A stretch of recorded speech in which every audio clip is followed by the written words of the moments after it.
बिस्मिल्लाहिर्रहमानिर्रहीम। अस्सलाम वालेकुम नाज़रीन, मैं हूं doctor Mohammad Salim and welcome to national narrative. Hindustan के अंदर जो सूरत हाल चल रही है दहशतगर्दी की, आरएसएस की, फैशिज़म की और अक़लियतों पे जुल्म की और उनके रिएक्शन की, उस सिलसिले में आज के वीलॉग में बात ये करेंगे कि मणिपुर के अंदर एम्बुश किया है और उस एम्बुश के अंदर एक कमांडिंग ऑफिसर जो कर्नल साहब है और उसकी फैमिली, उसकी वाइफ, बच्चा और साथ जो 4 क्विक रिएक्शन टीम के लोग हैं वो एम्बुश हो गए हैं, उनकी कैजुअलिटी हो गई है। ये मामला है क्या, आज के वीलॉग में इस चीज़ का जायज़ा लेते हैं। नाज़रीन, सबसे पहले तो हम इस चीज़ की कंडेमनेशन करते हैं, मज़म्मत करते हैं कि इस्लाम के अंदर जो ख़वातीन और बच्चे हैं उनको किसी भी तरह टारगेट नहीं किया जाता और ना ही इसको टारगेट करने की इजाज़त है।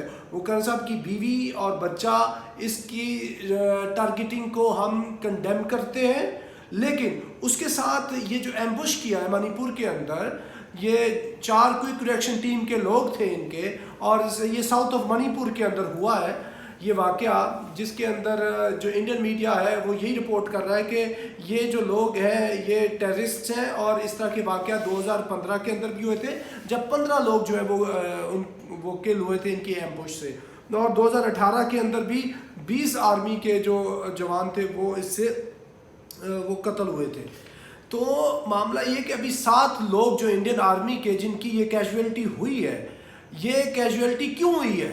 ये इसलिए हुई है कि इंडिया ने उधर एक फैशिज्म को मुसलसल जारी रखा हुआ है। कभी ये त्रिपुरा के अंदर करते हैं, मणिपुर के अंदर करते हैं, 7 सिस्टर स्टेट्स के अंदर कभी किस किस जगह पे करते हैं। तो जब आप जुल्म करेंगे, आप जबर करेंगे, कत्ल करेंगे, मस्जिदों को जलाएंगे, इबादत खानों को, चर्चेस को, मासूम बच्चों को, मुसलमानों की खवातीन को घर में जाके रेप करेंगे, उनकी मॉलेस्टेशन करेंगे, फिर क्या होगा? फिर नतीजतन रिएक्शन आएगा और रिएक्शन आता है। हम आपको इतने अरसे से बात कर रहे हैं कि ये जो आप इंतकाम की, जुल्म की, दहशतगर्दी की, फैशिज्म की, एक बुलवाइयत की ये जो आप फसल बो रहे हैं, ये जो इतने ख़तरनाक बीजों को आपने हिंदुस्तान की ज़रख़ेज़ ज़मीन के ऊपर फेंका हुआ है, तो उससे उतने ही तनावर दरख्त पैदा होंगे।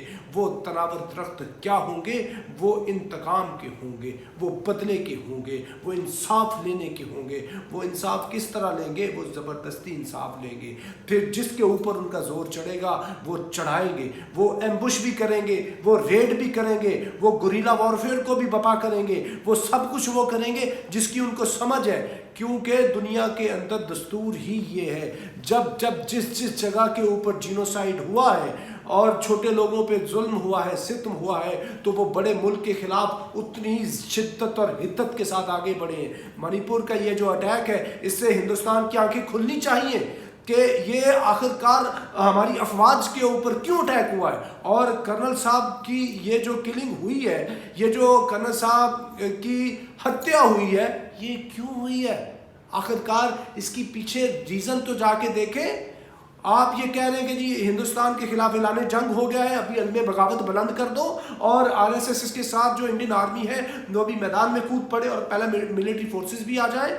तो बजाय आप मामले को देखने के, हल करने के कि ये वाला जो घात लगी है, ये जो एम्बुश हुआ है, हुआ क्यों है, उसकी आप रीजंस को देखें। रीजंस उसकी ये है कि आपने अक़लियतों के ऊपर अपनी सरजमीन तंग की हुई है, मुसलमानों के ऊपर भी जुल्म कर रहे हैं, बाकी सारे लोगों के ऊपर जुल्म कर रहे हैं, और ये रद्द अमल के तौर पे चीज़ हो रही है।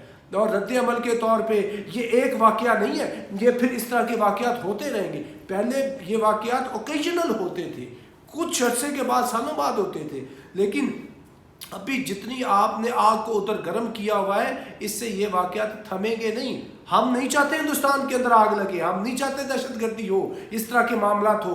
अमन ही आखिरी हल है, अमन की तरफ ही हम बात कर रहे हैं कि हिंदुस्तान को जाना चाहिए। लेकिन जब आप किसी के घर जलाएंगे, जब आप मस्जिदें जलाएंगे, जब आप औरतों की बेहुरमती करेंगे, उनके साथ रेप करेंगे, गैंग रेप करेंगे, तो फिर आप अगलों से क्या उम्मीद रखेंगे?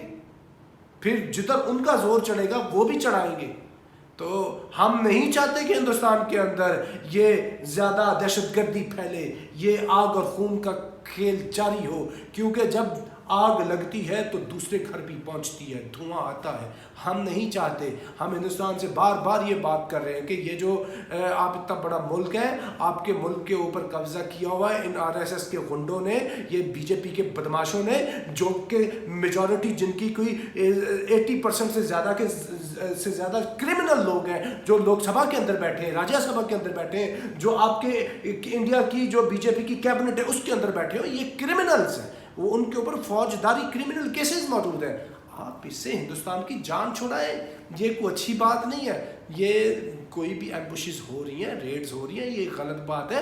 اس کی سدباب ہونا چاہیے، اس کا روک تھام ہونا چاہیے. روک تھام کیسے ہوگا کہ جو بھی آپ کے انوائڈ لوگ ہیں ان کی انوائنس کو ختم کریں تاکہ وہ اپنی اس طرح کی کارروائیوں سے باز آئیں، بجائے روک تھام کرنے کے ان کو آپ انصاف دینے کے. آپ مزید یہ کہیں گے کہ ان کے اوپر آپ اور ان کے اوپر سرزمین تنگ کریں گے، تو سرزمین تنگ کر کے کبھی بھی آپ ٹیررزم سے اور فیشزم سے یہ راج کو قائم نہیں کر سکتے. اس کی سب سے بڑی مثال آپ کو پتہ ہونا چاہیے، افغانستان کے اندر کیا کیا امریکہ نے، نیٹو نے، انٹرنیشنل سیکیورٹی اسسٹنس فورس نے. اتنی بڑی طاقت کے ساتھ وہ آئے کہ دبا لیں گے زور سے، زبردستی سے، گن پاؤڈر سے، مائٹیسٹ فائنسٹ ملٹری مائٹ سے. کیا وہ کر سکے؟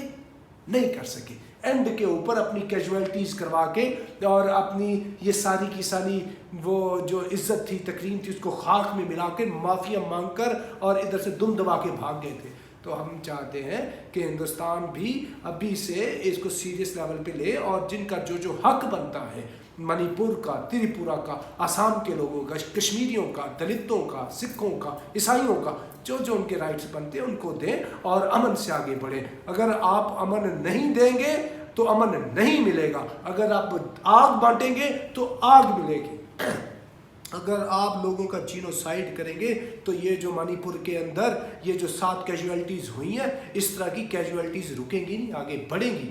ہم نہیں چاہتے کہ آگے بڑھے، ہم چاہتے ہیں اس کا روک تھام ہو. لیکن روک تھام کا جو ایک شعوری اور ریزنیبل طریقہ ہے اس کو آپ نے ایڈہیئر کرنا ہے، آپ نے ڈائلاگ کرنا ہے اپنے جتنے بھی جو ناراض لوگ ہیں اور ان کو ان کے حقوق دینے تاکہ امن آئے. اگر آپ امن نہیں دیں گے تو پھر امن نہیں آئے گا.